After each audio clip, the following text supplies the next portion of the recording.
Hello and welcome to Dream Mythos Historia. When you think of the word Viking, what comes to mind? Likely a towering barbarian with a horned helmet, a wild beard, and a massive axe, screaming as he leaps from a longship, living only for battle and plunder. We imagine a life of pure, chaotic violence, a force of nature tearing through the civilized world. But the real life of the man who went a Viking during their great age was often far more complex, and in many ways more desperate. For most, raiding was not a full-time profession. It was a seasonal gamble. It was a brutal but rational choice made by second sons with no land to inherit, by farmers whose harvests had failed, and by young men seeking escape from a life of obscurity and hardship. It was a world of extreme boredom, terrifying storms, and back-breaking labor, punctuated by moments of intense, life-altering violence. So tonight we will leave the horned helmets and the legends behind.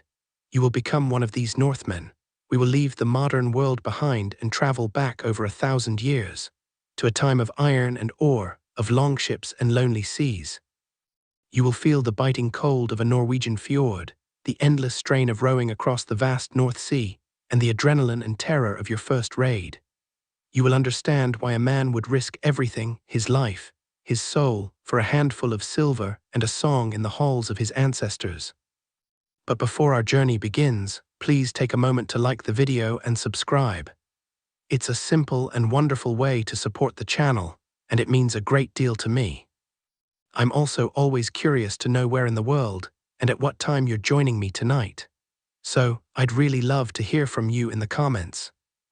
And now settle in. Let the noise of the modern world fade away, and let us travel back to a time of cold iron, grey seas, and the pursuit of a glory that would echo through the ages. Your world is small, its boundaries carved by the steep, dark mountains that rise like the jagged teeth of a sleeping god from the black, still water of the fjord. You are 17 years old, and your existence is saturated with a handful of powerful, unchanging sensations. The most dominant of these is the smell of smoke. It is the lifeblood of your home, a longhouse built of heavy timber and thick, living turf. In the center of the single, vast room, a long, rectangular hearth smolders day and night, a demanding, smoky heart that dictates the rhythm of your life. The smoke is a constant presence, a gray blanket that hangs beneath the soot-blackened rafters, catching the thin shafts of light that pierce the gloom. It stings your eyes, catches in your throat, and clings tenaciously to your woolen tunic and your hair, a permanent perfume of survival. Woven into the smoke is the thick, savory scent of the perpetually simmering stew pot, a simple pottage of barley and dried peas, perhaps flavored with wild onions, and on a good day, the flesh of a salted fish. Add to this the sharp, pungent aroma of the goats and sheep penned at the far end of the hall during the winter, their animal heat and musk a vital contribution to the shared warmth, and you have the core atmosphere of your home. Sounds are close and immediate. The world outside the turf walls is often silent, muffled by snow or the sheer scale of the landscape. Inside, however, is a subtle symphony. The constant, hungry crackle and hiss of the fire, the low, guttural murmur of conversation in the old tongue, a language of hard consonants and rolling vowels. The rhythmic thump-clack of your mother's loom as she weaves cloth in the corner, a sound that has been the backdrop to your entire life. The scrape of a knife on wood as your father mends a tool. When a winter storm descends, these small sounds are swallowed by the terrifying howl of the wind as it scours the mountainside, a reminder of the immense, untamed power that surrounds your tiny pocket of existence. Sight is a currency of light and shadow.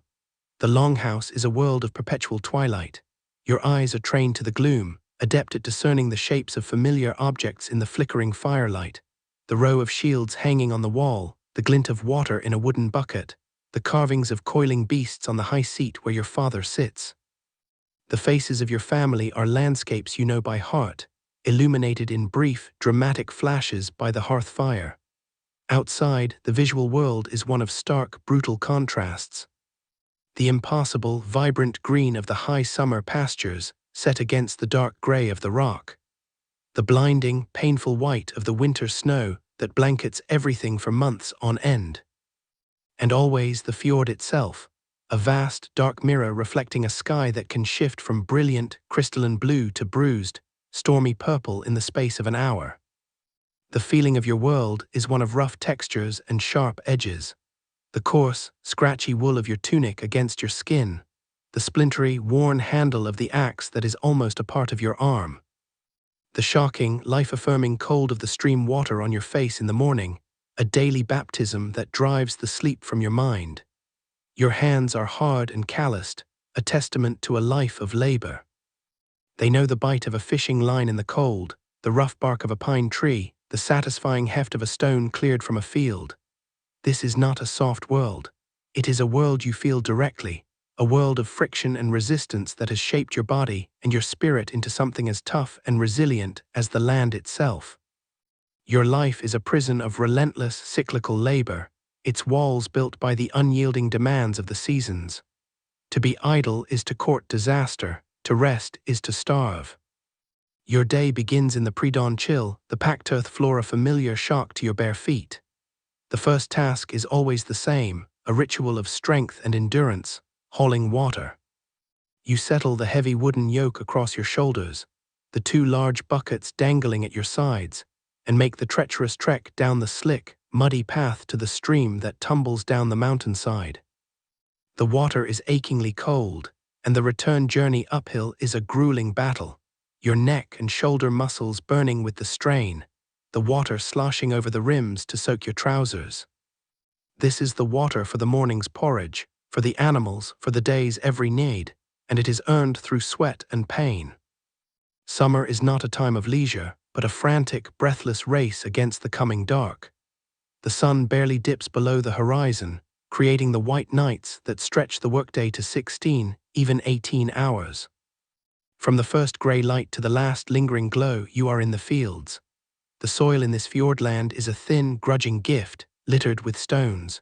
You guide the simple wooden ard, a scratch plough that barely penetrates the surface, pulled by a weary, long-suffering ox.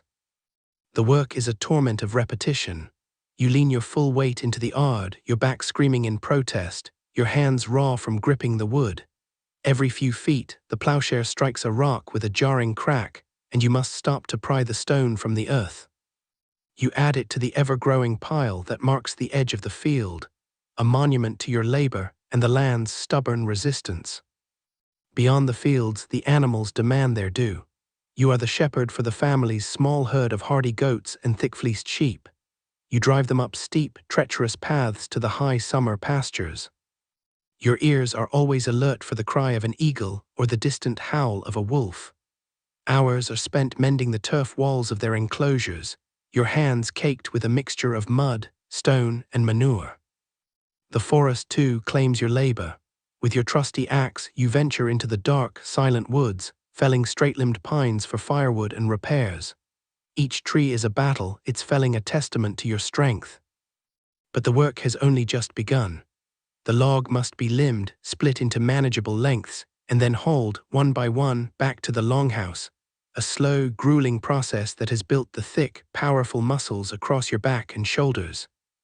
When the long, dark winter finally descends, the world shrinks to the smoky confines of the longhouse. The nature of the labor changes, but it does not cease. It becomes a fight against decay and the encroaching cold. Your days are spent in the dim light, mending tools. You sit for hours on a low stool, sharpening the axe head with a whetstone or repairing a fishing net with a wooden needle. Your fingers grow numb in the chill as you treat a worn leather strap with grease to keep it from cracking. The boredom is a physical entity, a heavy blanket of monotony that smothers the spirit. This is the daily grind. It is the same yesterday, today, and tomorrow. It is a life sentence of toil with no hope of parole.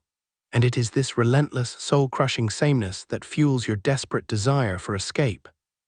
On the long winter nights, huddled around the hearth, the flickering firelight casting dancing shadows on the walls, you truly learn the rules of your world. Society is not a matter of choice but of birth. It is a rigid, three-tiered pyramid, and your place within it was decided the moment you were born. At the very top is the Jarl, the regional chieftain. He is a man of inherited wealth and military prowess, his power measured by the number of warriors he can summon and the richness of the gifts he bestows upon them. His hall is the center of the political and social world. Beneath him are the carls, the freemen. This is your class. To be a carl is to be the backbone of Norse society. You are not a nobleman, but you are not a slave. You have the right to own land, to carry weapons, and to speak your mind at the local assembly, the thing where disputes are settled and laws are upheld. You are the farmer, the craftsman, the shipbuilder, the heart of the community. But freedom has its limits. As a second son, your older brother will inherit the family farm. He will become the head of the household, a man with a place and a purpose. You will be a carl with nothing, dependent on his goodwill. At the bottom of this pyramid are the thralls, the slaves. They are property, human chattel, captured in raids on foreign lands or born into bondage. Your family owns two, a man and a woman taken from a raid in Ireland years ago. They perform the heaviest and most menial labor, mucking out the animal pens, grinding the grain with the heavy quernstone, serving the family at mealtimes. Their presence is a constant, unspoken reminder of the fragility of freedom and the brutal consequences of weakness. Your worldview, your understanding of the cosmos, is shaped by the stories told by a visiting skald, a professional poet, his voice rising and falling in the hypnotic rhythms of the ancient sagas. He tells of the 9 worlds, all held in the branches and roots of the great world tree, Yggdrasil. He speaks of Odin the Allfather, the relentless seeker of wisdom, who wanders the worlds in disguise, trading his eye for a drink from the well of knowledge. He is the god of poets, kings, and the battle fury known as berserkers. You hear of Thor, the thunderous champion of mankind, whose hammer, Mjolnir, protects the world of men from the chaos of the frost giants. But you also hear of Freya, the goddess of love, beauty, and a fierce, warlike aspect of her own, who claims half of the slain warriors for her own hall, Folkvanger.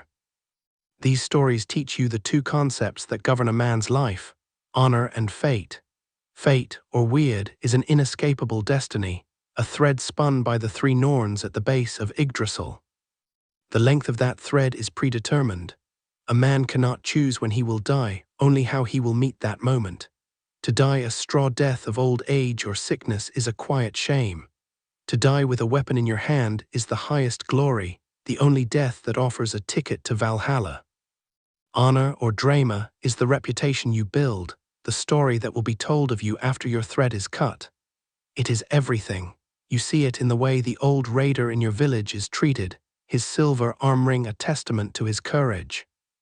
You see the lack of it in a man known for his cowardice. This is why you must leave. To stay is to have no honor, no story, no fate worth mentioning. To go, to risk everything on the grey sea, is the only path to becoming a man whose name is worth speaking. Spring does not arrive gently in the fjords. It comes as a violent shattering. For weeks, you hear the groaning and cracking of the ice on the water, a sound like the world's bones breaking, echoing thunderously between the mountains.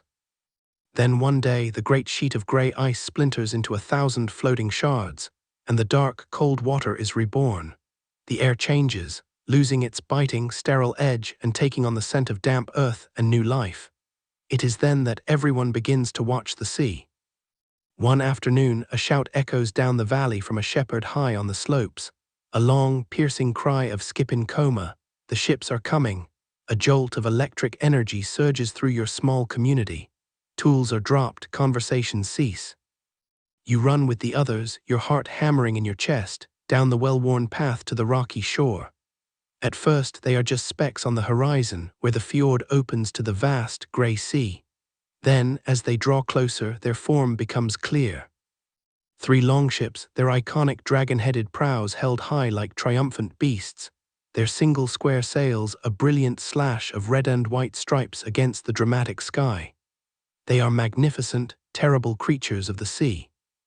Their long, sleek hulls of overlapping oak planks are scarred and weathered, each mark a testament to a journey survived. As they glide closer still, you can make out the rows of shields lining the gunwales, each painted in bold, geometric patterns of black, red, and yellow. But it is the men themselves who steal your breath. They are not the pale, lean men who survived the winter alongside you. They are tanned by a foreign sun and wind, their bodies hardened by the oar, their movements filled with a swaggering, predatory confidence.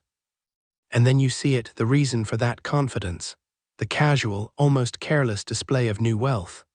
One man, his beard braided with small silver rings, wears a fine cloak of deep blue Frankish wool, a color so rich it seems to drink the light. Another has a heavy gold chain around his neck, from which hangs a silver cross, crudely snapped from a larger crucifix, now worn as a pagan trophy. They laugh, their voices booming across the water, as they expertly bring the ships to shore.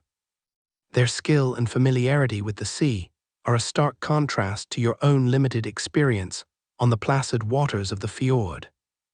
That night the Jarl's Great Hall, a building that dwarfs your own family's longhouse, is a riot of sound, heat, and celebration. The air is thick with the smell of roasting pork, dripping fat hissing in the flames of the central fire. It mingles with the sweet, heady scent of strong ale and mead. The crew, the Jarl's Heard, our heroes returned, and their stories, loud and boastful, fill the hall. They pass around their plunder for all to see. You stare in disbelief at a silver chalice, its surface delicately engraved with images of a strange god, and studded with uncut gems, now being used as a common drinking cup. They speak of a land to the west, England, a place of soft, green fields and men who pray to a weak, crucified god. They describe monasteries, great stone houses filled not with warriors, but with soft, robed men who foolishly guard treasures. At the height of the feast, the Jarl Olaf One-Eye, a man whose grey beard cannot hide the sharp, predatory intelligence in his single eye, stands and strikes the butt of his spear on the stone floor. A sudden silence falls. He announces that the omens from the gods are good, the seas are calming, and he will sail west again in 1 week. But the sea has taken its toll. He has lost men to a storm and others in a skirmish. He needs new blood, strong backs to pull the oars and strong arms to wield an axe. He looks out over the assembled men of the fjord, his gaze seeming to pierce the smoky air. Any man, he bellows, who would trade his sweat for silver and his courage for a name that will never die, should present himself at the Sea-Serpent at dawn, 1 week from today. The call hangs in the air, a direct challenge to your quiet, desperate hunger. This is it. The door to your prison has just been kicked open. The Jarl's call echoes in your mind for days, a constant, thunderous drumbeat against the monotonous rhythm of your farm work. The choice is not a matter of logic, but of instinct, a deep, primal pull towards a different fate. To stay is to accept a half-life, to slowly fade into obscurity in the shadow of your older brother. It is a slow, quiet death of the spirit. To go is to risk a swift, violent death of the body. But it is also to seize the only chance you will ever have to truly live. The fear is a cold, hard knot in the pit of your stomach, a constant companion in the week that follows. But the fear of a meaningless life, of dying a straw death, as a man of no account, is far, far worse. The night before you are to leave, you sit by the dying embers of your family's hearth. The silence in the longhouse is heavy with unspoken words. Your father comes and sits beside you. He says nothing, simply places a heavy hand on your shoulder. You can feel the conflict in his grip, the pride in your courage, the terror of your potential death. He is a farmer. His world is the soil and the seasons. You are choosing to step out of that world, into a realm of violence and chance he can barely comprehend. Finally he speaks, his voice a low rasp. A man's fate is his own, meet it well. Your older brother, his future secure in this land, claps your other shoulder. Go and bring honor to our name, he says, his voice thick with pride and envy. At dawn, your departure is a stark, tearless ritual. Your mother hands you a thick, greasy wool cloak, the lanolin in the wool a natural waterproofing against the sea spray. She gives you a small leather pouch of dried fish and hard bread, a final taste of home. Her face is a stoic mask, but you see her hand tremble slightly as she adjusts the cloak on your shoulders. Your father presents you with the axe. It is not a warrior's axe, but a simple wood axe, its handle worn smooth and dark by his years of labor. Yet in his hands it is an heirloom, an inheritance of a different kind. You take the round shield from its peg on the wall, a shield that has hung there your entire life, a silent symbol of a future you are now claiming. You walk down the steep path to the shore alone. The world is grey and quiet in the pre-dawn light. The Longship, the Sea-Serpent, rests on the water, a sleek, dark predator in the morning mist. It seems even larger and more intimidating up close, its dragon head seeming to sniff the salt-laden wind. The smell is of tar, wet wood, and the open sea, the smell of your new life. A handful of veteran crew members are already on board, their movements economical and sure. They ignore you. You wade into the freezing water of the fjord, the shocking cold a final, brutal farewell from your homeland. You heave yourself clumsily over the gunwale, your boots thudding onto the wooden deck. You find an empty rowing bench, stow your meager possessions, and take your place. You look back just once at the shore, at the single wisp of smoke rising from the smoke hole of your longhouse. It is your entire world, shrinking with every passing second. Then the Jarl gives the command. The great oars dip into the water and the ship surges forward, leaving the fjord behind. Your old life is over. Your first full day at sea is a brutal, relentless assault on your senses, a violent education in just how small and soft your previous life was. The ship is a world unto itself, and it is a world without privacy, comfort, or escape. You and 30 other men live, eat, and sleep in the open, your existence confined to the cramped space of a single rowing bench, and the small patch of deck beneath it where you store your sea chest. The air itself is a thick, overwhelming cocktail of new smells. There is the sharp, clean, almost medicinal scent of the salt spray that constantly whips over the gunwale, drenching everything in a fine, corrosive mist. Underneath that is the pungent, cloying smell of the hot tar used to waterproof the hull, a smell that seems to coat the back of your throat. And woven through it all is the close, human smell of sweat, damp wool, stale ale, and seasickness. You are a green hand, the lowest of the low, and the veterans ensure you never forget it. Their contempt is not always spoken. It's in their eyes, in the way they move around you as if you are a clumsy obstacle. They mock your farmer's hands, already rubbed raw and blistering from the rough, splintery wood of the oar. They laugh at your land legs as you stumble on the swaying deck, your body struggling to comprehend a world that never stays still. In the first few hours, a wave of nausea overwhelms you, and you empty the contents of your stomach over the side, earning a fresh round of jeers. "He's feeding the fishes," one man shouts to the amusement of the others. Your reluctant mentor in this new, harsh world is a man named Ulf, a carl whose face is a roadmap of old scars, a long, silvery line through one eyebrow, a nose broken and poorly set. He is not kind. Kindness is a luxury this world does not afford.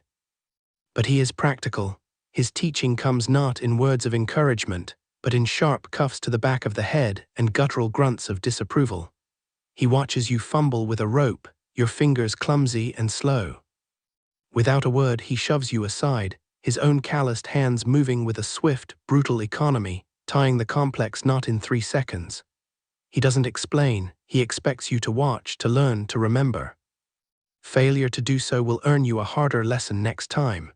He is the embodiment of this new world, efficient, unforgiving, and concerned only with survival. The key figures on board quickly resolve from a blur of intimidating faces into a clear hierarchy. There is the Jarl, Olaf One-Eye, who stands impassively at the stern, his hand resting on the massive steering oar. He rarely speaks, but his single eye is constantly scanning the waves, the clouds, the sail. He is a remote, almost godlike figure, the absolute master of this floating kingdom. Then there is the steersman, the grizzled carl who first directed you to your bench. He is the Jarl's right hand, a master of the sea who seems to feel the ship's every movement in his bones. And then there are the veteran warriors, men like Ulf. They form a closed circle, a brotherhood forged in shared storms and shield walls. They speak a shorthand of nods and glances, sharing jokes and memories of past raids. The difference from your old life is a physical shock. At home, your life was your own, dictated by the sun and the seasons. Here, your life is dictated by the needs of the ship and the will of the Jarl. You are not a person, you are a component. You are a pair of hands on an oar, and your only value is in how powerfully you can pull. As the days bleed into a monotonous rhythm of grey sea and aching muscles, you begin to perceive the intricate, unwritten laws that govern this floating society. This is not the chaotic mob of your imagination. It is a highly organized, professional enterprise, a warband that functions as a lethal business partnership. The foundation of this entire venture is the concept of the phalag. Ulf, in a rare moment of exposition one evening as you chew on a piece of dried cod, explains it to you. Phalag, he grunts, his voice a low rasp against the sound of the waves, means filleting. It is to lay down your wealth, your fey, together. The Jarl provides the ship, the food, the destination. That is his fey. We provide our strength, our skill, our lives. That is ours. We are bound in this venture by an oath sworn on the Jarl's holy arm ring before we set sail. His fate is ours and ours is his. There is no turning back. This single concept reframes everything. You are not merely a follower. You are a shareholder in a high-risk corporation whose business is plunder, bound by a sacred oath. The Jarl's authority, you learn, is a complex duality. Here at sea, his word is absolute. He is the styrmather, the steerer of the ship, not just of its rudder but of its fate. His commands regarding the handling of the sail, the rationing of water, and the discipline of the crew are obeyed instantly and without question. To hesitate is to endanger the entire phalag. You see his wisdom in action when he orders the sail reefed hours before a squall hits, reading a subtle shift in the wind that you hadn't even noticed.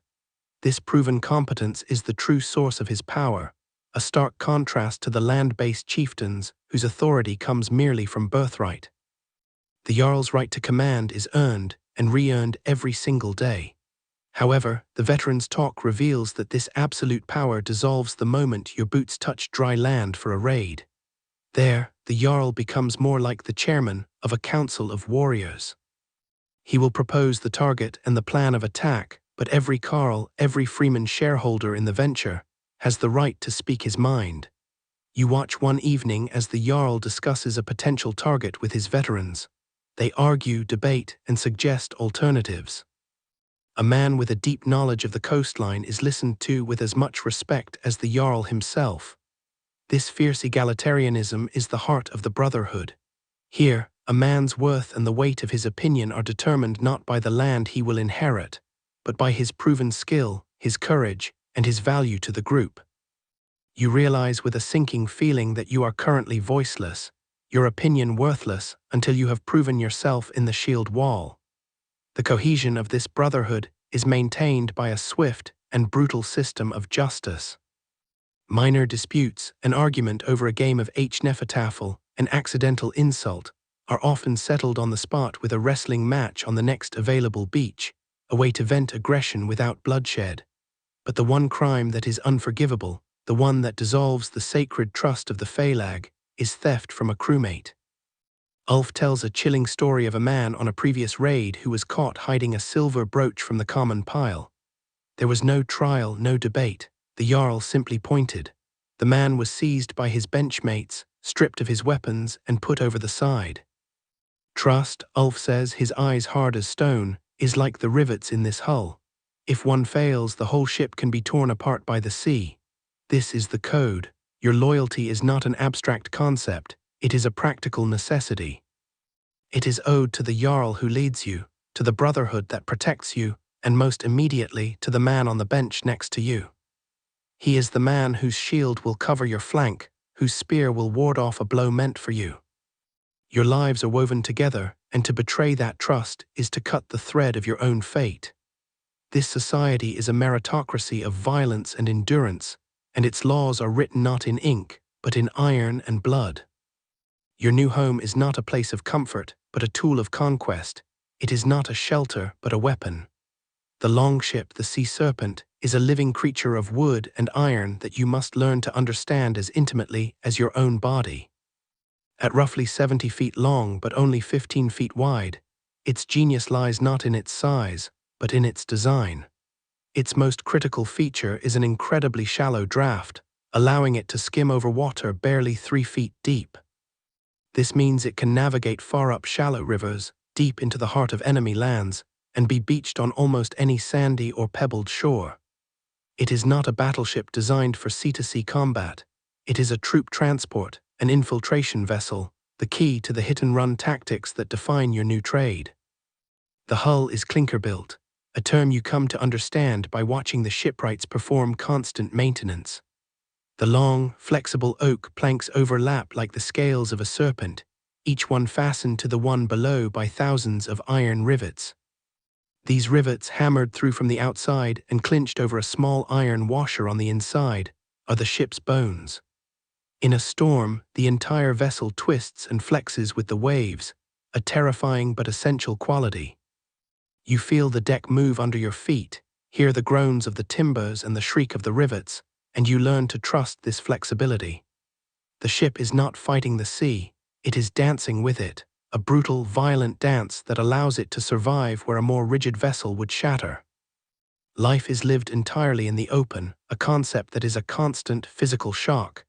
There is no cabin, no roof, no escape from the elements. The sun beats down on you, blistering your skin. The rain lashes you, soaking your woolen tunic until it weighs a ton. But worst of all is the sea spray, a constant, fine, salt-laden mist that is whipped up by the wind and coats everything, your face, your food, your bedding, in a corrosive, perpetually damp film. Your world is your rowing bench. This simple plank of wood is your seat, your dining table, and your bed. Beneath it is your sea chest, the only private space you possess. Inside this cramped box you keep your few possessions, a spare tunic, a whetstone for your axe, a small comb carved from bone. At night the great square sail is lowered and draped over the mast, forming a crude tent. You and 30 other men huddle beneath it, a damp, close space filled with the smell of wet wool and the sounds of men shivering, coughing, and muttering in their sleep. You learn the ship's anatomy piece by piece. The single mast is held in a massive block of wood called the curling, or old woman, which is itself locked in place by the mastfish, a great crossbeam. You learn the names of the rigging ropes, made from tough walrus hide, and their functions. The steerboard, the massive oar on the starboard side that guides the ship, requires immense strength and skill to operate, and you watch the steersman play it against the waves with the sensitivity of a master craftsman. Daily life is a routine of chores dictated by the ship's needs. Every watch, you must take a turn bailing, scooping out the foul, sloshing bilge water that constantly seeps through the planks. This never-ending battle against the sea trying to claim the ship from within is a powerful lesson in vigilance. This ship is your universe, a sliver of wood between the grey sea and the grey sky. It is your weapon, your shield, and your potential tomb. The Jarl does not believe in learning through theory. Your education in the art of killing comes on a remote, windswept island of grey rock and stunted, salt-blasted grass, a place where your screams of exhaustion will be heard only by the circling gulls. Here the lessons are not taught, but beaten into you by Ulf and the other veterans until they bypass your conscious mind and become pure, unthinking instinct. Your first lesson is a painful humbling. Ulf takes the simple wood axe your father gave you, a tool you have wielded with pride your entire life. He hefts its clumsy weight, notes its thick, wedge-shaped head, and tosses it aside with a grunt of disgust. "This is a tool for making firewood," he snarls. "We are making corpses." He thrusts his spare axe into your hands. The difference is a revelation that travels up your arm and into your soul. It is a proper Danish axe. The haft is made of resilient ash, lighter, longer, and perfectly balanced to pivot at the wrist. The head is a thing of lethal, minimalist beauty, a thin, flared, crescent-shaped blade with a wicked lower point, the beard. The entire weapon feels alive, hungry. An axe is not for chopping, Ulf roars, his voice echoing off the rocks as he begins the drill. It is a hook, a key, it is a can opener for men. For hours that stretch into an eternity, he drills you. He teaches you that the power of a swing comes not from the shoulder, but from a violent, torquing motion of the hips, a movement that generates terrifying speed at the blade's edge. He makes you practice the hook, using the axe's beard to snag the rim of a practice shield, yanking it down to expose the theoretical man behind it. Your muscles burn, your arms feel like lead, your hands are rubbed raw. But you practice until the weapon feels less like an object you are holding, and more like a natural, deadly extension of your own body. Your shield, the simple round board of linden wood that hung on your longhouse wall, is the subject of your next brutal lesson. You had always thought of it as a passive defense, a wall to hide behind. Ulf shatters this illusion, literally. In a demonstration, he smashes his own shield's central iron boss against a wooden practice post, which cracks and splinters under the focused impact. "It is a fist," he screams, his face inches from yours, his spittle hitting your cheek. "Your shield is a fist of iron, attack with it." He forces you into drills, making you charge and punch with the boss until your arm aches from the jarring impact. He teaches you to use the hardened leather rim as a weapon in itself, to strike at a throat, a wrist, or a nose. Most importantly, you learn to bind shields, the art of pressing your shield against an opponent's, using your body weight and leg strength to control their movement, to pin them, and to unbalance them. These individual skills, however, are merely the alphabet. The true language of Viking warfare is the Inescapable, the shield wall, and learning it is a terrifying, claustrophobic ordeal. You are placed in a line squeezed shoulder to shoulder with men you barely know. "Closer," Ulf bellows, walking the line and kicking your feet into the correct, braced position. Your life is not in front of you, it is beside you. Trust the wood and iron of your brother more than you trust your own. You are taught the precise, interlocking overlap, the right edge of your shield covering the exposed left side of the man to your right, creating a single, seamless barrier of wood, leather, and iron. The first rank kneels, their spears braced in the earth to receive a charge. You are in the second rank, your role to add your weight to the wall and to kill over the top of it. Then comes the test. The veterans form an opposing line and charge. The sound is a deafening hell, the thunder of running feet, the blood-curdling war cries, and then the cataclysmic crash. The impact is a bone-jarring shock that travels up your arm, through your shoulder, and rattles your teeth. The noise is a nightmarish roar of splintering wood, clanging steel, and screaming men. You are pushed back, straining with every fiber of your being to hold your ground, the man behind you shoving you forward to reinforce the line. You can see nothing but the shield in front of you and the snarling, contorted face of a veteran warrior trying to break you. It is a test of pure will, a psychological assault designed to shatter your nerve. And through the terror and the pain, you learn the deepest, most fundamental truth of this life. You are not an individual warrior. You are a component, a single, replaceable scale on the hide of a greater beast. What do you do and eat all day? The answer, you quickly learn, is brutally simple. You work until you can barely stand, and you eat just enough to fuel the next round of work. Life at sea is a stripped-down, elemental existence, governed by a simple two-watch system that erases any normal sense of day and night. The crew is divided into two halves, the starboard and the larboard watches. For 8 agonizing hours, your watch is on duty. Your primary task is to row. The oars are heavy, unforgiving lengths of pine, and the work is a backbreaking, monotonous rhythm that becomes a form of hypnosis. You pull in perfect, grim unison with the 15 other men of your watch, the rhythmic thump of the oar looms against the gunwale a constant, hypnotic beat. You learn to row with your legs and back, not your arms, conserving energy for hours of ceaseless motion. When the wind is favorable and the great sail is raised, your work does not stop. You are responsible for manning the rigging, constantly adjusting the ropes to catch the optimal wind, a task that requires strength and agility on the swaying deck. And always there is bailing. The ship is never truly dry. Seawater constantly seeps through the planks, collecting in a foul, sloshing bilge in the bottom of the hull. Every watch you must take a turn with the wooden buckets, heaving the stinking water overboard. When your 8 hours are over, you are on the off watch, but this is not a time of rest and leisure. Resting means collapsing onto the hard deck planks, pulling your damp, salt-stiffened cloak over you, and finding a semi-comfortable position among ropes and chests.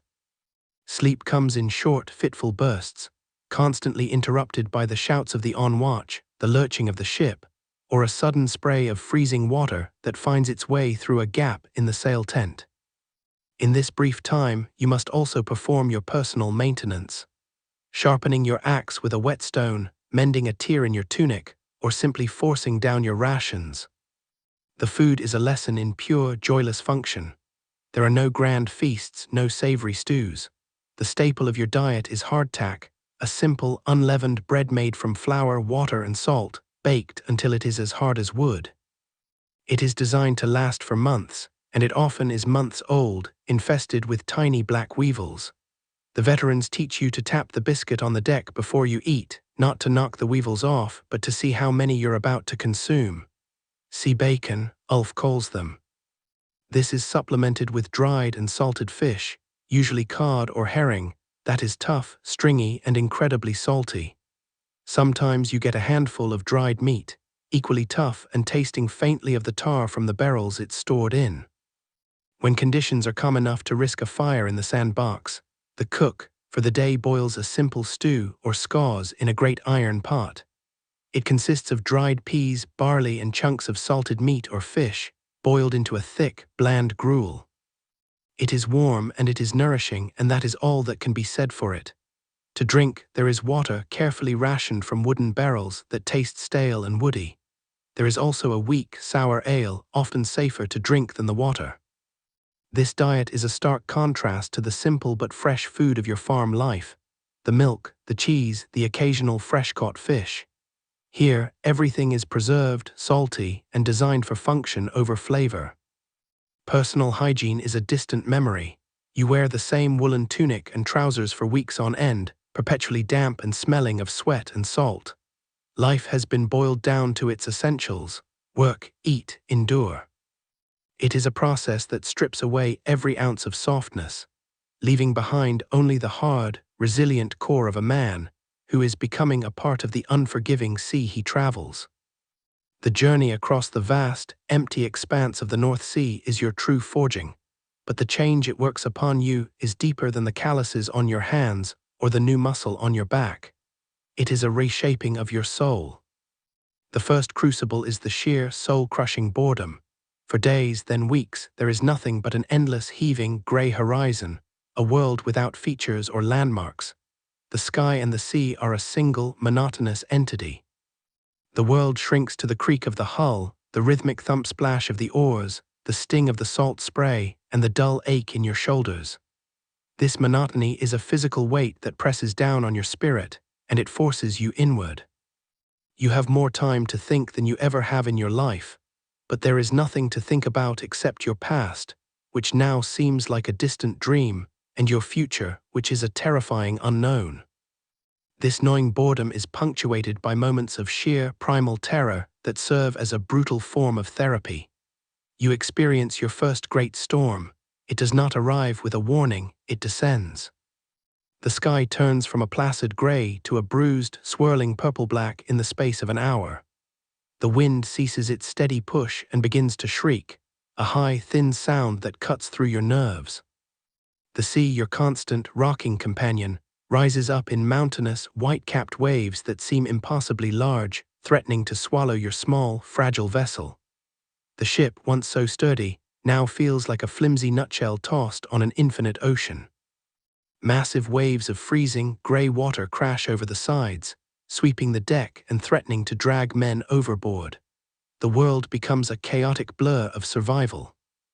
You spend hours bailing, your movements frantic and desperate, your muscles screaming in protest, your body soaked and numb with a cold that feels like it's freezing your very bones. You work alongside the others in a desperate, silent ballet. A single dropped bucket or misstep could mean a loss that dooms you all. And in the midst of this howling chaos, you see the quiet, focused calm of the veterans. You see Ulf, his feet braced, moving with the lurch of the ship, his face a mask of grim concentration. You see the Jarl at the steering oar, his single eye narrowed, his movements economical and precise. He reads the pattern of the waves, guiding the ship's prow through the teeth of the gale not with brute force, but with an intimate knowledge of the sea's terrible rhythms. Their trust in the ship and in their skill is absolute. It is a silent rebuke to the terror threatening to overwhelm you. And then you survive. The storm passes, leaving behind a battered ship, a shattered oar, and an utterly exhausted crew. But something inside you has fundamentally changed. The fear that once gnawed at you, the fear of the unknown, has been replaced. You have faced the absolute worst the world could throw at you, and you have endured. You have looked into the abyss, and it has looked back, and you are still here. This is where you begin to understand the grim, fatalistic philosophy of your people. You internalize the idea that suffering is not an aberration, it is the baseline state of existence.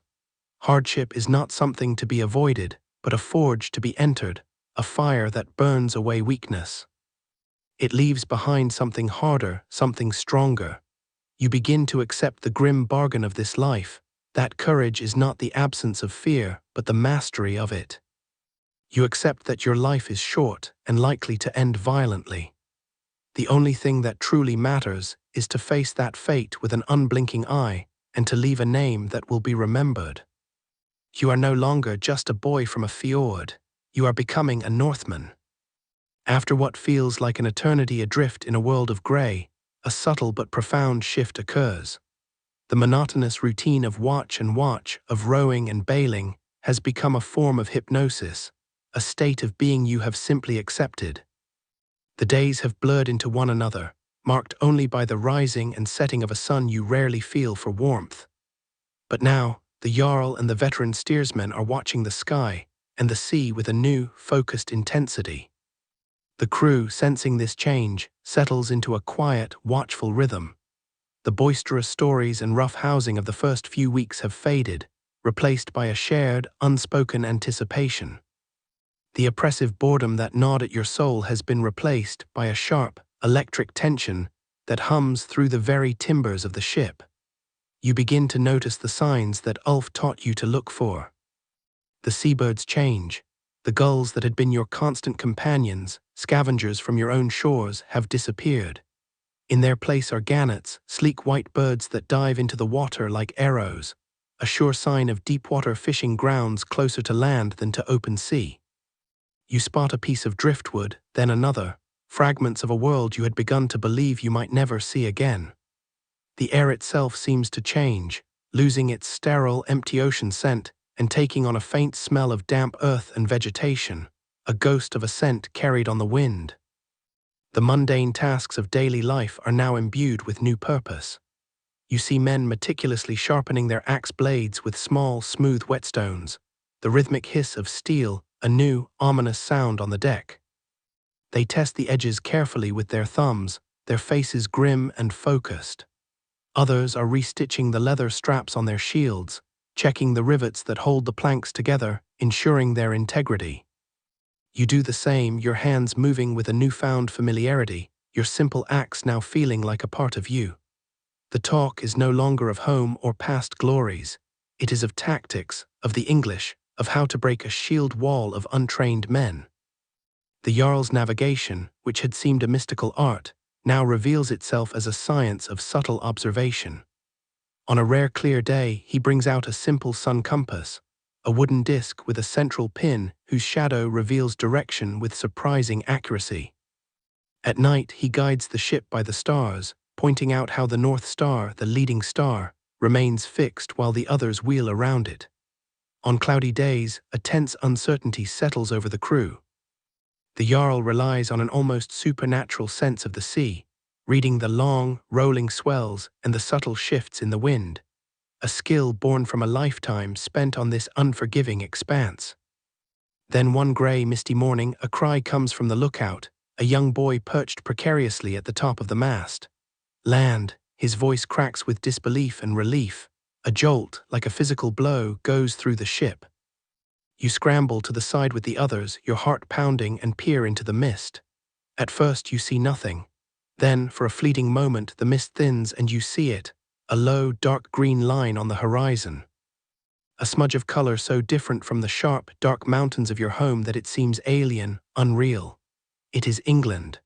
The Jarl's fleet, which had spread out across the sea, now converges as if summoned by a silent command.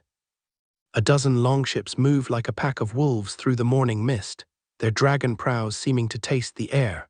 The destination is near. The final, silent preparations are made. Ulf catches your eye. He doesn't smile but gives you a single, grim nod of acknowledgement. Stay in the wall, he says, his voice a low growl above the waves. Trust the man beside you, do not show fear, do what you have been taught. The gods are watching. The time for sailing is over, the time for raiding has come. The Jarl has chosen his target, a place the locals call Lindisfarne, the Holy Island. His scouts from a previous, smaller voyage have provided the crucial intelligence. It is an island, connected to the mainland by a sandy causeway that is submerged at high tide, isolating it completely. It holds a monastery renowned throughout the north for its accumulated wealth, gifts from the pious kings of this land, and most importantly, it is a place of prayer, not war. It is protected by its god, not by warriors. It is the perfect target for a young crew's first blooding, rich, isolated, and soft. Under the cover of a thick, damp morning mist that clings to the surface of the water, the fleet makes its final approach. The order for silence is given, and a hush falls over the dozen longships. The great sails have been lowered and stowed. The ships now move by oar power alone, but the normal, rhythmic thump of the oars is gone. Every oarlock has been muffled with rags of greasy wool, deadening the sound. You glide through the grey stillness like ghosts, your dragon prows cutting silently through the calm, shallow water. The only sounds are the near-silent dip and pull of the oars, the drip of water from the blades between strokes, and the soft, almost imperceptible creak of the hull. The tension is a physical entity, a tight, cold knot in your stomach that makes it hard to breathe. This is the moment of ultimate risk. A single, premature shout, a single dropped weapon clattering on the deck, could carry across the water and ruin the element of surprise on which the entire raid, and your lives, depend.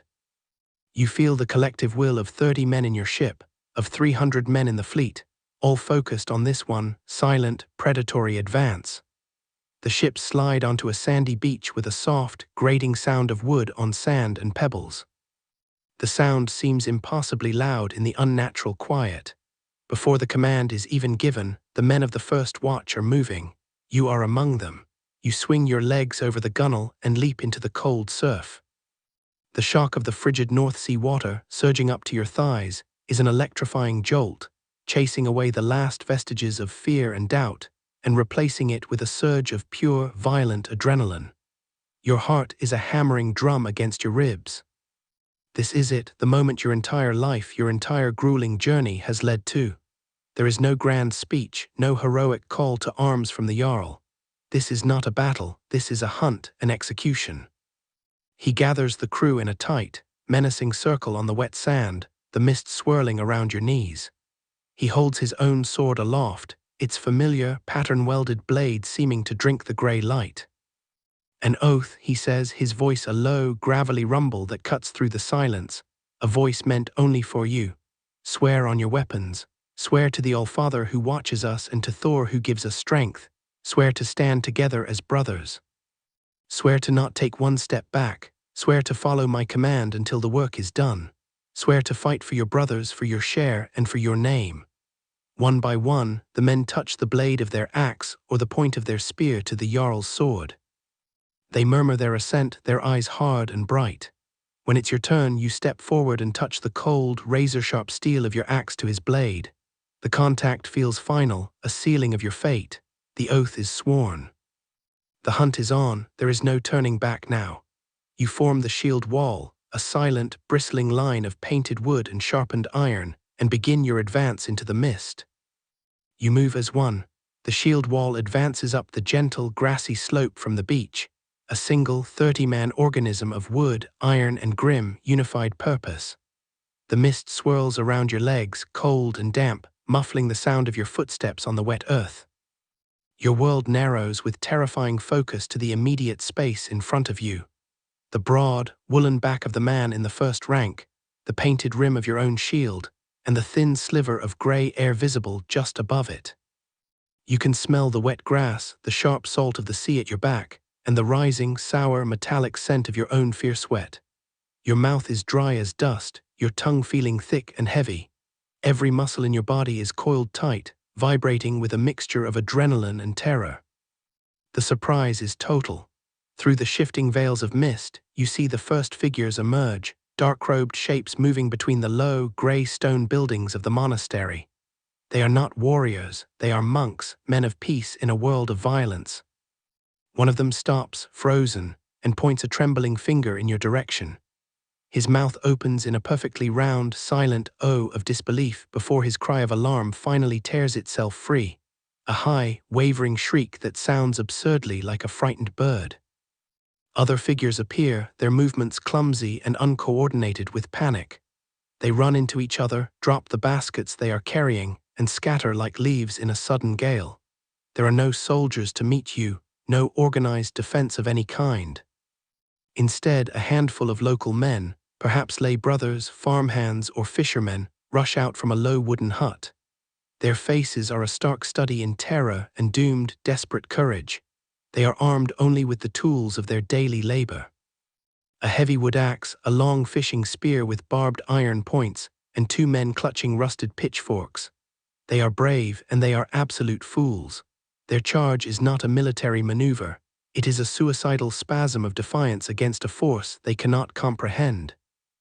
They scream prayers to their strange, crucified God as they run, their voices thin and reedy, swallowed by the damp, open air. And then they hit your shield wall. It is not a clash of armies, it is a brutal, sickening impact. It is like a wave breaking against a sheer rock cliff. There is a series of dull, wet thuds, the sharp, snapping crack of wood on wood, and a sudden, choked scream. The line shudders, the man in front of you grunts with the effort, but it does not break. It does not even bend. The momentum of their charge is instantly and completely negated. This is your first taste of real combat, and it happens in a strange, disjointed blur of distorted time. A man with a wild, terrified tangle of a beard and clutching a pitchfork comes directly at the gap in front of you, screaming a word in a language you don't understand. The world seems to slow down to a crawl. You see the rust on the tines of his weapon, the spittle flying from his lips, the desperate, animal panic in his wide eyes. The training from the rocky island takes over your body completely. Your conscious mind is merely a terrified passenger. You plant your feet firmly in the soft earth, angling your shield just as Ulf taught you, turning your body to present a smaller target. The iron prongs of the pitchfork screech against the hardened leather face of your shield, a sound like tearing metal.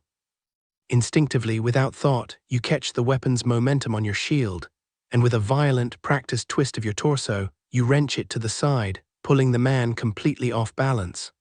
For a single, eternal heartbeat, a gap opens. His side, covered only by a rough woolen tunic, is exposed. You strike. The motion is fluid, a perfect, economical arc you practiced 1,000 times on a wooden post until your hands bled. There is no ringing clang of steel on armor, no heroic clash. There is only a sickening, heavy, wet thud. It is a yielding sound, metal biting deep into flesh and bone, vibrating up the ash handle of your axe into the bones of your arm. The man makes a soft, surprised grunt, as if someone has just punched him in the gut. His eyes go wide with final, uncomprehending shock. He stumbles, releases the pitchfork, and falls forward onto the wet grass. There is no glory, no sudden thrill of victory, only a cold, sharp, empty feeling in the pit of your stomach, and the sudden, overpowering, coppery smell of fresh blood filling the air. The fight, if it can even be dignified with that name, is over in seconds. The pathetic defense is shattered, its members lying dead or writhing in agony on the blood-slicked grass. The shield wall has not broken, it has barely even been tested. It has simply absorbed and destroyed a futile gesture of resistance. You step over the body of the man you have just killed, your boots squelching slightly in the mud and blood. Your eyes are fixed forward, your mind a numb, buzzing void, incapable of processing what you have just done. You reform the line automatically, your shield once again overlapping with the man next to you, the familiar rhythm of your training acting as the only steadying anchor in the burgeoning chaos. The Jarl's command comes from behind you, a low, guttural growl that seems to vibrate in your chest. Fram, forward. The wall begins to move again, a relentless, multi-legged, armored beast advancing inexorably on the sacred heart of the monastery. The monks are now scattering in every direction, their dark robes flapping wildly as they run, their panicked, high-pitched cries echoing strangely off the stone walls of the compound. This is the moment the very nature of the violence shifts. This is no longer a battle, it is a hunt. Some of your crewmates, the more experienced and bloodthirsty warriors who have done this a dozen times before, break from the main line with guttural whoops and savage laughter. Their individual bloodlust finally unleashed, they run with the long, loping strides of wolves, chasing down the fleeing, stumbling figures in their heavy robes. You hear screams, suddenly cut short by the dull thud of an axe or the wet thrust of a spear. Your orders, however, are absolute. Stay in the main group, maintain the cohesion of the wall, and secure the primary objective, the large stone church that dominates the center of the complex. You advance methodically, a disciplined core of iron moving through chaos. Fire and blood spread around you, your boots crunching loudly on the gravel path. You are a reaper, and this is the harvest. You reach the main church.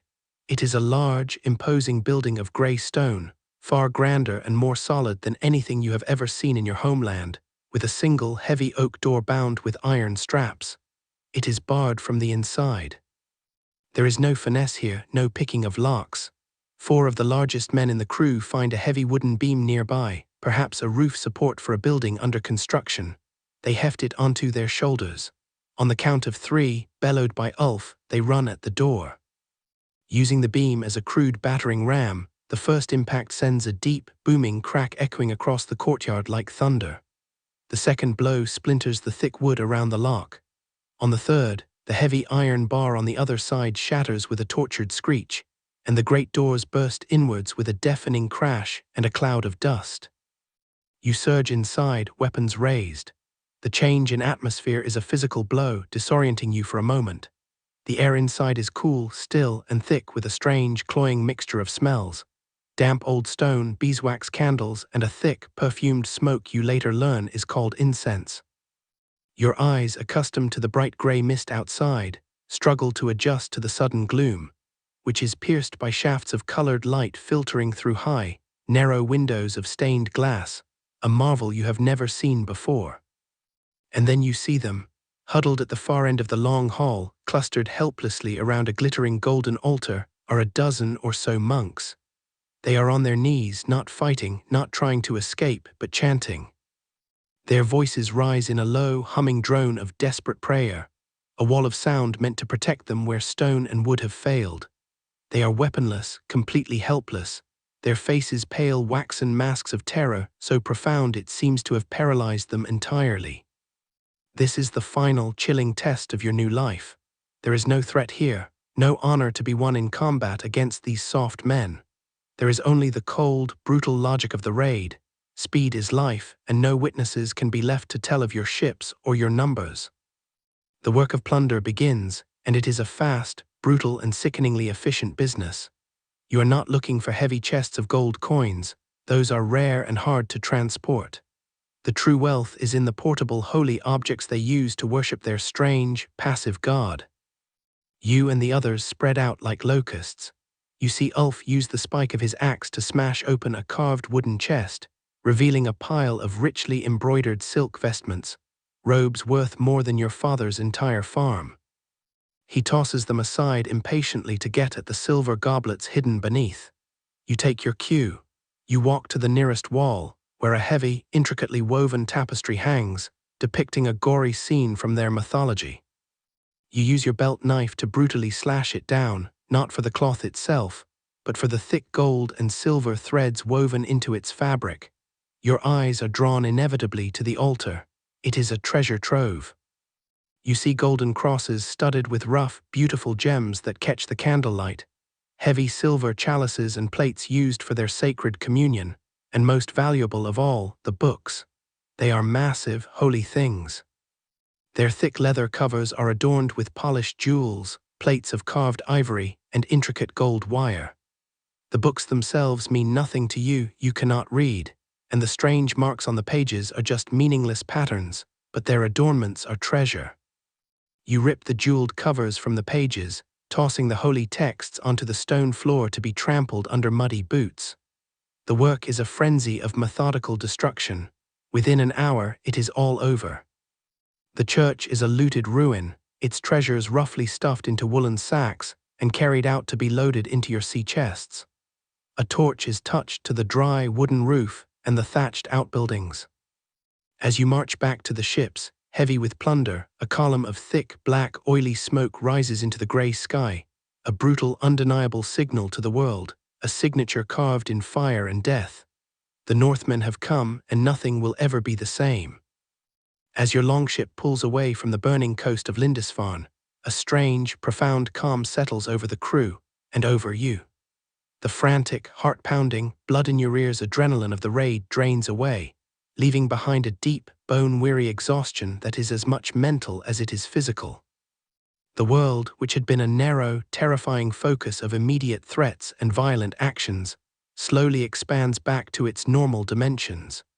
You can once again hear the cry of the gulls and the rhythmic splash of the oars. You can feel the cold spray on your face. You look down at your hands, still gripping the handle of your axe, and see that they are steady. You have survived. You have faced the ultimate test, the crucible of battle, and you have not faltered. You look across the bench at Ulf. He is not celebrating. He is methodically cleaning the blood and gore from his axe blade with a seawater-soaked rag and a handful of sand. His movements practical, devoid of emotion, as if he were merely cleaning a fish. He looks up and his eyes meet yours. His face, a roadmap of old battles, is unreadable for a moment. Then he speaks. "You held your place," he says, his voice a low, gravelly statement of fact.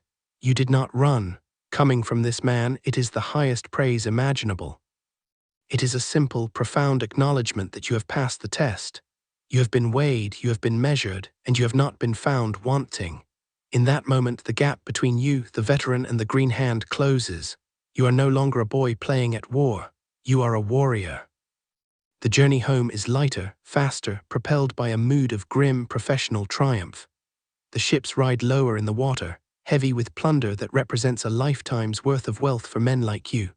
There is no loud celebration yet. That will come later, with ale and laughter in the Jarl's hall. For now, the mood is one of quiet, dangerous satisfaction. You do not return directly to the Jarl's main settlement. Instead, the fleet diverts to a secluded hidden cove, a place of steep cliffs and a sheltered beach known only to the Jarl and his most trusted men. This is where the accounting happens, away from the prying eyes of rival chieftains or the families of the crew. The sea chests, heavy and clinking, are brought ashore. Their glittering, priceless contents are unceremoniously dumped onto a great, greasy sailcloak spread on the sand. The sight is dazzling, almost unreal in the grey northern light. The warm gleam of gold, the cool shine of silver, the deep fire of uncut gems, the rich textures of silk and embroidered cloth. It is a dragon's hoard, ripped from a holy place and piled on a profane beach. The Jarl stands before the assembled crew, a figure of immense authority. First, by ancient custom, he takes his own share. As the owner of the ships and the leader of the expedition, he claims the largest and best portion, a jewel-encrusted gospel cover and a heavy golden cross. No one questions his right. Then he begins the distribution of the rest of the plunder. This is the moment that defines your new status. He calls forward his veteran warriors first, the core of his Fjord, giving them shares based on their experience and valor. Each man receives a portion of silver and gold, measured by weight on a small set of scales. Then the Jarl calls your name. Your heart hammers against your ribs. You, the new man, the farmer's son who held his place in the shield wall, step forward, steady but tense. The Jarl rummages through the pile of silver and pulls out a heavy, twisted band of solid silver, an arm ring, thick as your thumb. He tosses it to you. It feels impossibly heavy, almost magical in your hand. "For your first blooding," he says, his voice echoing across the beach. "Wear it with pride." You slide the heavy ring onto your bicep. It is cold, solid, and undeniably real. This is not just wealth. This is your worth made tangible. A public declaration more powerful than words that you are a man of value, a proven warrior among brothers. You have taken the greatest risk of your life, and you are now reaping a reward that will change your destiny forever. When your longship finally slices through the familiar waters of your home fjord, you are a different man, returning to a world that is at once intimately known and strangely distant.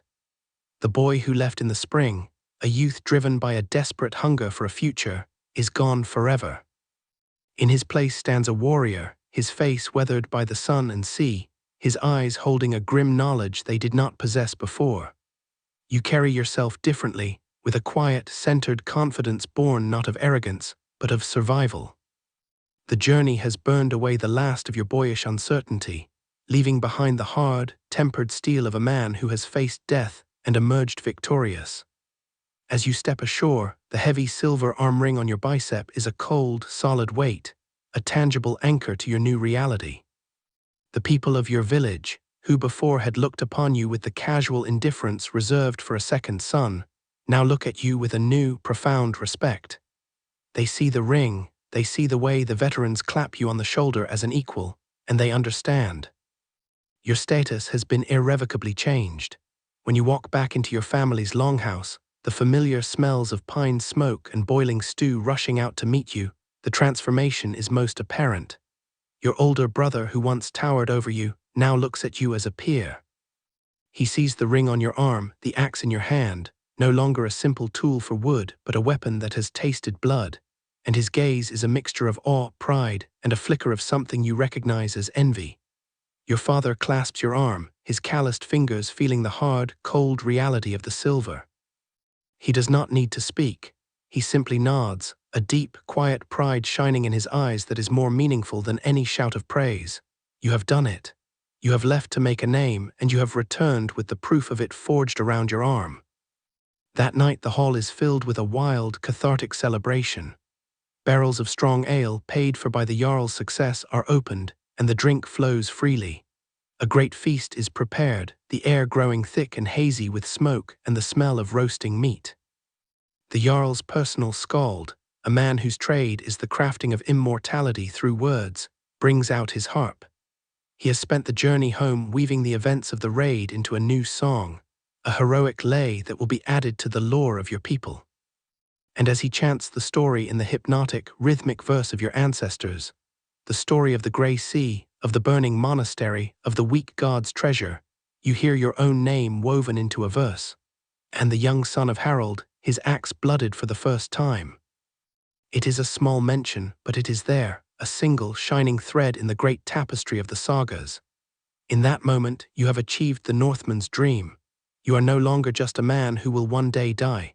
You are a character in a story that will be told and retold for generations. You have taken your fate into your own hands. You have left your home a boy with nothing, and you have returned a Viking, your name beginning its own unstoppable journey into legend. Your story, this first brutal and transformative raid, was just one of thousands. It was a single, bloody thread in the vast, violent tapestry of the Viking Age. For you, the man with the silver ring on his arm, this was a beginning, a violent rite of passage that unlocked a new future. What happened next? Your path and the paths of countless young men like you could have diverged in several directions, each dictated by a mixture of skill, ambition, and the capricious whims of fate. Perhaps you continued the life of the seasonal raider. For years, your life would fall into that harsh rhythm. Winters spent at home, a man of status and wealth, and summers spent a Viking, journeying west to England or south to the fractured kingdoms of Francia. With each successful raid, your reputation would grow, as would your share of the plunder.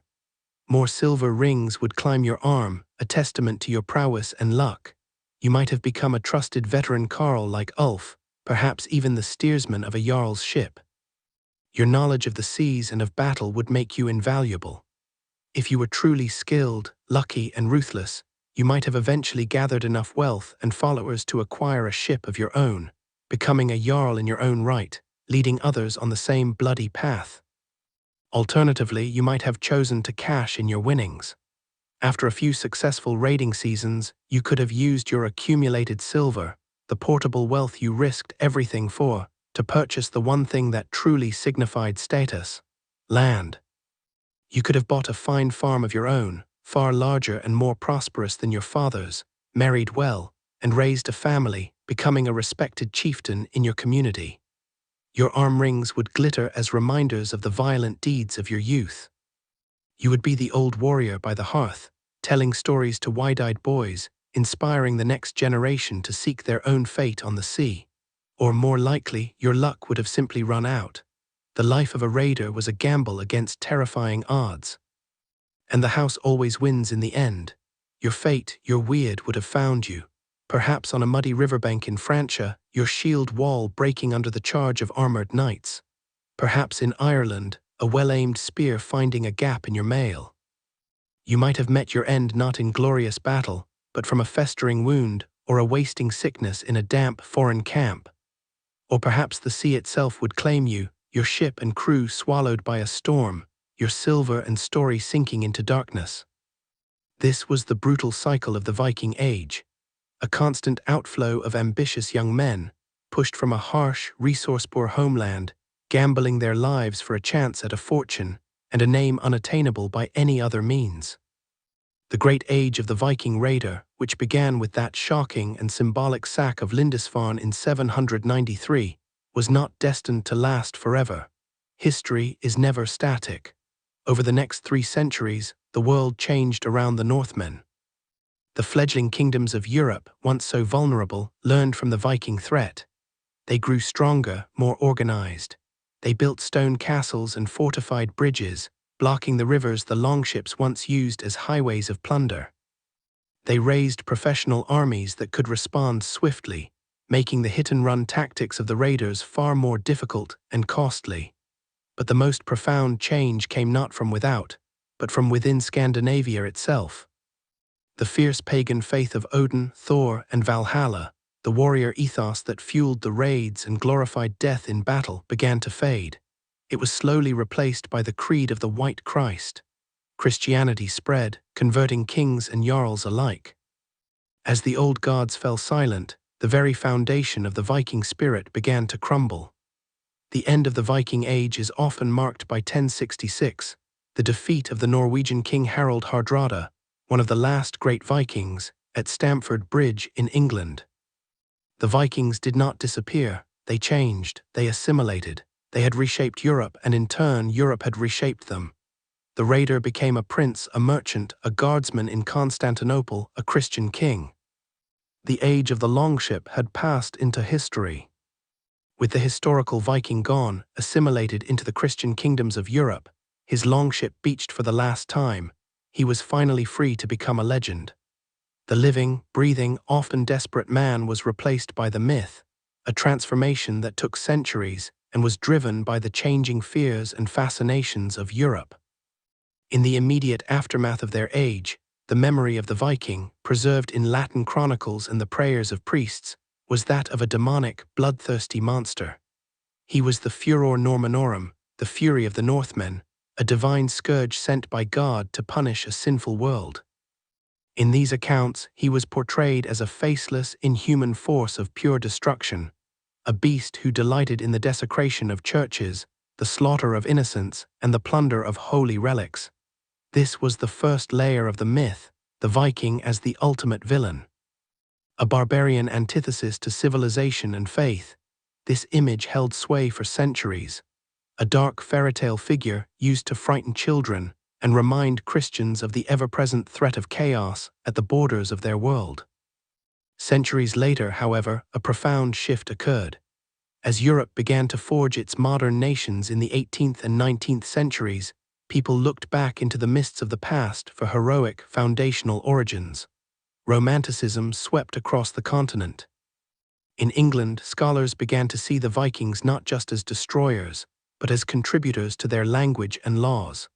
In Germany, they were hailed as pure, uncorrupted Germanic ancestors.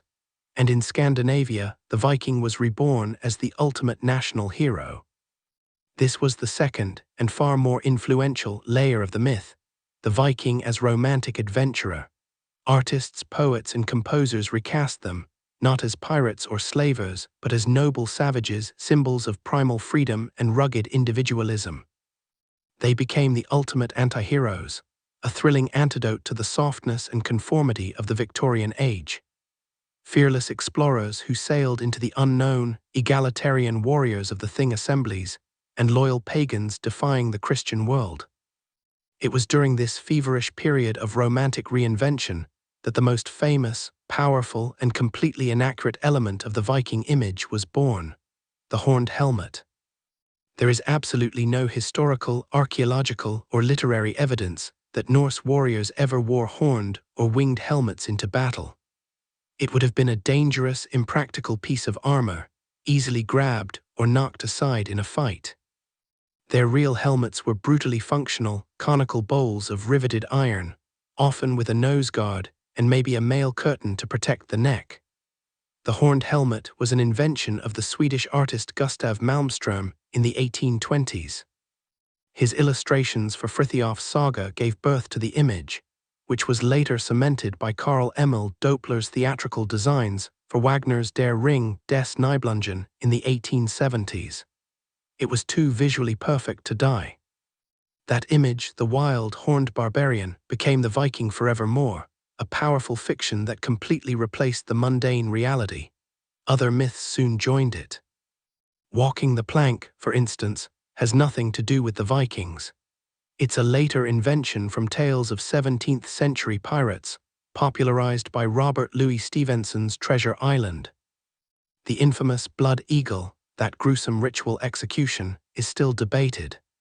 Many historians believe it was never real, either a literary invention or a Christian exaggeration of a pagan poem.